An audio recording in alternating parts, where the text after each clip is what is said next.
اعوذ باللہ من الشیطان الرجیم بسم اللہ الرحمن الرحیم الیہ یرد علم الساعة وما تخرج من ثمرات من اکمامها وما تحمل من انثى ولا تضع الا بعلمه ویوم ینادیہم این شرکائی قالوا آذناک ما منا من شہید وضل عنہم ما كانوا يدعون من قبل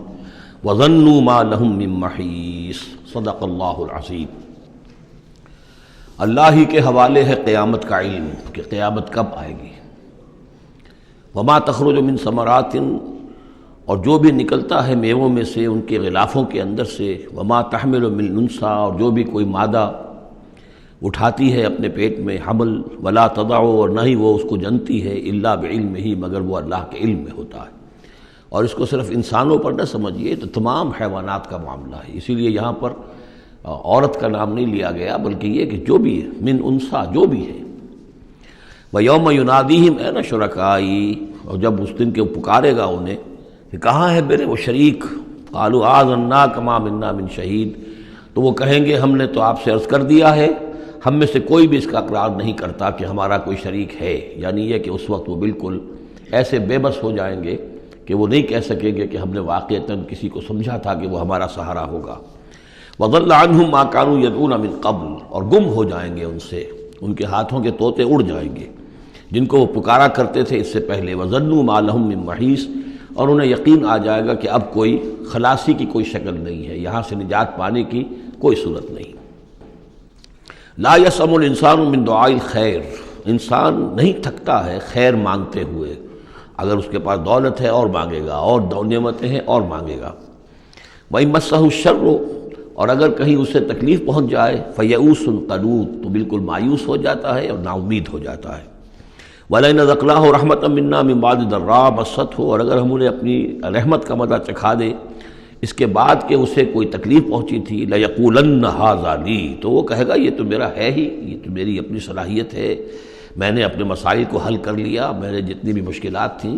میں نے بڑے اپنے ناخن تدبیر سے تمام عقدے حل کر لیے۔ وَمَا أَظُنُّ السَّاعَةَ قَائِمَةً، یہ بالکل وہی الفاظ ہیں کہ جو سورہ کہف میں آئے ہیں کہ دو اشخاص کا مکالمہ ہوا تھا، میں نہیں سمجھتا کہ قیامت وغیرہ کوئی قائم ہونے والی شے ہے۔ وَلَئِن رُجِعْتُ، وہاں رُدِدْتُ ہے، یہاں رُجِعْتُ ہے، اور اگر مجھے لوٹا ہی دیا گیا، گویا کہ بالفرض، جیسا کہ تم کہتے ہو، اگر واقعتاً ہو ہی گیا، اول تو میرا گمان نہیں ہے، یہ ڈکوسلا سا معلوم ہوتا ہے مجھے، اگر ہو ہی گیا، اِلَىٰ رَبِّي إِنَّ لِي عِندَهُ لَلْحُسْنَىٰ، تو میرے لیے تو پھر وہاں اور اچھائی ہوگی، اس لیے کہ جب یہاں مجھے نوازا ہے، اللہ نے سب کچھ دیا ہے، عزت دی ہے، پیسے دیے ہیں، دولت دی ہے، اولاد دی ہے، تو ظاہر بات ہے کہ میرے اندر کچھ ہے جو اسے پسند آیا ہے، تو یہ کہاں چلا جائے گا؟ میرے اندر جو خیر ہے، جو میرے اندر اللہ تعالیٰ کی محبوبیت کی کوئی چیز ہے، تو وہ وہاں بھی قائم رہے گی اور اللہ تعالیٰ وہاں بھی مجھے دے گا۔ فَلَنُنَبِّئَنَّ الَّذِينَ كَفَرُوا بِمَا عَمِلُوا، تو پھر ہم پوری طریقے سے جتلا دیں گے ان کافروں کو جو کچھ کے عمل انہوں نے کیے ہوں گے۔ وَلَنُذِيقَنَّهُم مِّنْ عَذَابٍ غَلِيظٍ، اور انہیں لازماً مزہ چکھائیں گے بہت ہی گاڑھے عذاب کا۔ وَإِذَا أَنْعَمْنَا عَلَى الْإِنسَانِ أَعْرَضَ وَنَأَىٰ بِجَانِبِهِ، اور جب ہم انسان پر نعمتوں کی بارش کر دیتے ہیں تو پھر وہ ذرا اپنا رخ پھیر لیتا ہے اور اپنی جانب، ایک جانب کو مڑ جاتا ہے، پہلو موڑ لیتا ہے۔ وَإِذَا مَسَّهُ الشَّرُّ فَذُو دُعَاءٍ عَرِيضٍ، اور جب کوئی تکلیف اسے پہنچتی ہے تو بڑی لمبی چوڑی دعائیں کرنے لگتا ہے۔ قُلْ أَرَأَيْتُمْ إِنْ كَانَ مِنْ عِنْدِ اللَّهِ ثُمَّ كَفَرْتُمْ بِهِ، اے نبی ان سے کہیے کہ ذرا سوچو، تھوڑی دیر کے لیے فرض کر لو کہ یہ جو میں پیش کر رہا ہوں قرآن یہ اللہ ہی کی طرف سے ہو، امکان تو ہے نا، 1%، 2%، 3%، کسی درجے میں تو امکان ہے۔ ثُمَّ كَفَرْتُمْ بِهِ، اور پھر تم نے اس کا کفر کیا، من اضل ممن ہوا فی شقاق بعید، تو کون ہوگا زیادہ بھٹکا ہوا اس سے کہ جو اس طرح کی زندہ کے اندر جا پڑا ہے۔ یعنی سوچو ذرا، غور کرو، جیسے اس سے پہلے آیا ہے کہ میں تم سے کہتا ہوں ایک ایک کر کے، دو دو کر کے، اکیلے اکیلے، دو دو مل کر گفتگو کرو، سوچو سمجھو کہ کیا اس شخص کے اندر کوئی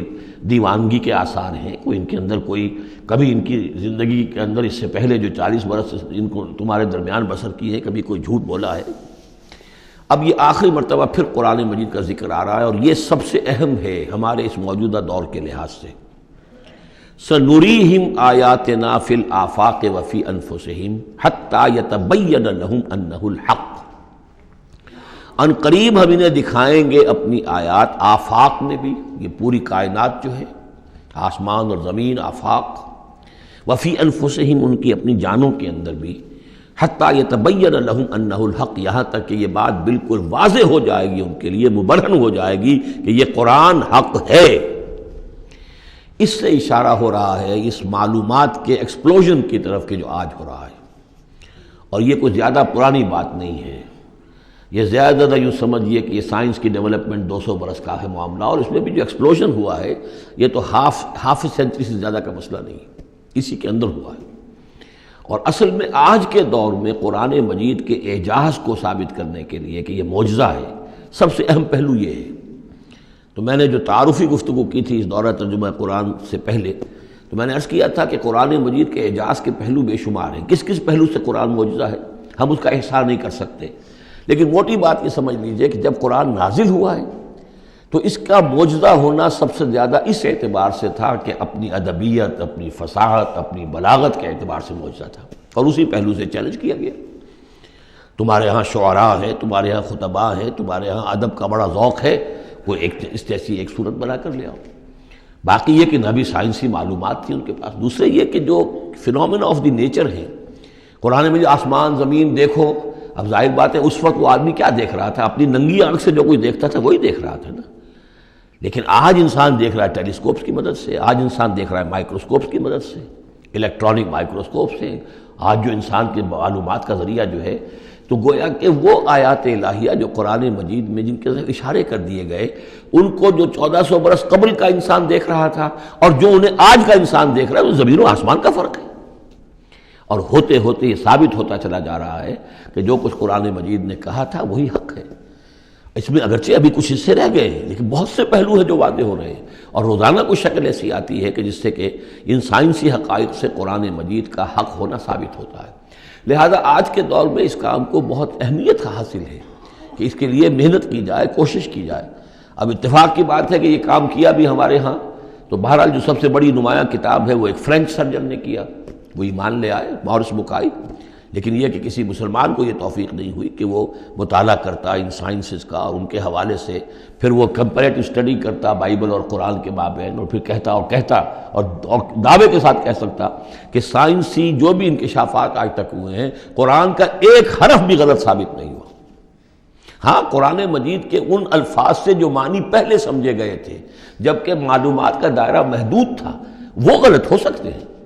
لیکن قرآن کا لفظ غلط ثابت نہیں ہوا۔ آج قرآن کا وہ لفظ زیادہ اجاگر ہو کر، روشن ہو کر، جیسا کہ میں نے آپ سے عرض کیا علقہ، اب علقہ کہاں سے لے آئے؟ اب یہ علقہ فائدہ، فؤاد، فائدہ اس سے ہے، تو یہ چیزیں اب اور زیادہ واضح ہوتی جا رہی ہیں۔ یا کہ تمام اجرام سماویہ کا کل فی فلک یسبحون، جتنا آج معلوم ہے یہ پہلے تو معلوم نہیں تھا۔ کئی دور آئے ہیں، پہلے انسان سمجھتا تھا زمین ساکن ہے، سورج چلتا ہے، پھر سوچا کہ نہیں یہ تو سورج ساکن ہے، زمین چلتی ہے۔ آج ہمیں معلوم ہے کوئی شے ہے ہی نہیں، سکون محال ہے قدرت کے کارخانے میں، کوئی ذرہ بھی جو ہے اندر جو ایک ایٹم ہے وہاں بھی حرکت ہے، وہ نیوٹرونز جو ہیں وہ کس طریقے سے چکر لگا رہے ہیں بے تابانہ، حرکت ہی حرکت ہے۔ تو اس اعتبار سے قرآن مجید جدید سائنسی اکتشافات کے ذریعے سے جس طریقے سے اس کے حقائق مبرہن ہو رہے ہیں، اس پر زیادہ توجہ کی ضرورت۔ البتہ اس میں تکلف کرنا اور زبردستی کرنا نہیں، جہاں وہ بات ابھی واضح نہیں ہے صاف مان لو، جو بھی ہم سورہ آل عمران میں پڑھ آئے ہیں کہ یہ بات ابھی واضح نہیں ہے، لیکن ہمیں یقین ہے کل من عند ربنا، یہ سب اللہ کی طرف سے ہے۔ وقت آئے گا کہ ثابت ہو جائے گا کہ جو کچھ قرآن نے جو الفاظ استعمال کیے تھے، جو حقیقت منکشف ہوگی، وہ عین ان الفاظ میں صحیح فٹ ہو جائے گی، اگرچہ ابھی ہم اس کی وضاحت نہیں سمجھ سکتے۔ تو جہاں تکلف نہ کیا جائے، تصنع نہ کیا جائے، کھینچتان نہ کی جائے، یہ نہ کیا جائے، یہ بعض لوگوں نے یہ کیا ہے، لیکن یہ کہ جہاں تک کہ وہ حقائق ثابت ہو چکے ہوں تو ان کو بہرحال استعمال میں لایا جانا چاہیے کہ قرآن مجید کی حقانیت کو اس کے ذریعے سے مبرہن کیا جائے۔ اب دیکھیے یہ لفظ جو آیا ہے سنوریہم، اب سین جب آتا ہے فعل مضارع پر تو وہ مستقبل کی بات بن جاتا ہے، مستقبل میں ہم دکھائیں گے انہیں اپنی نشانیاں۔ اب ظاہر بات ہے سائنس جو ہے وہ اسٹڈی کر رہی ہے، ایکسپلور کر رہی ہے، خلا کو ایکسپلور کر رہی ہے، اور سمندروں میں ایکسپلوریشن ہو رہی ہے، آرکٹک اور انٹارکٹک کی ایکسپلوریشن، کہاں تک انسان پہنچا ہے، کیسی جان جوکھوں میں ڈال کر لوگوں نے جو ہے وہ چیزیں جو ہے معلومات کا خزانہ جمع کیا ہے۔ سنریہم آیاتنا فی الآفاق وفی انفسہم حتی یتبین لہم انہ الحق، یہ بات اور مبرہن ہوتی جائے گی، مزید واضح ہوتی جائے گی، مزید اجاگر ہوتی جائے گی، قرآن حق ہے۔